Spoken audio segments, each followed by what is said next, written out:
में बैठा हूँ, तो मैं पहले भी इनसे कह रहा था कि जो क्लाइमेट स्मार्ट एग्रीकल्चर जो ये बोल रहे थे, कहीं सूखा है तो उसमें सूखे में किसान कौन सी फसल उगाएगा। अब ये कह रहे थे कि ये मिशन मोड पे सारी पॉलिसी आती हैं, इकट्ठी हो रही हैं। छत्तीसगढ़ में मिर्च बहुत होती हैं, अब वो किसान नहीं चाहता मैं मिर्च बोऊं, उस फसल को कौन बताएगा कि अब तुमने ये फसल शुरू करनी है।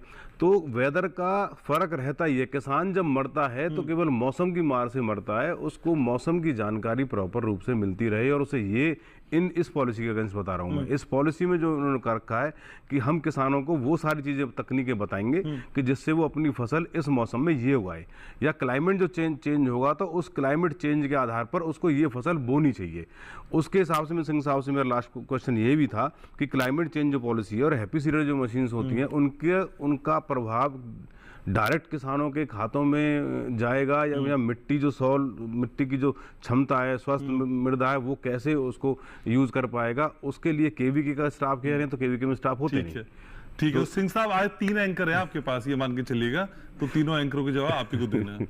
ठीक है सर, बताइए। एक एंकर मैं, एक अविनाश और एक तेवतिया जी। बताइए, मेरे तो कम ही सवाल हुए, तेवतिया जी के ज्यादा हुए। बताइए सिंह साहब। कहीं ये जो उसमें सूचना का है, इसमें एक चीज और बताऊंगा कि इन योजनाओं में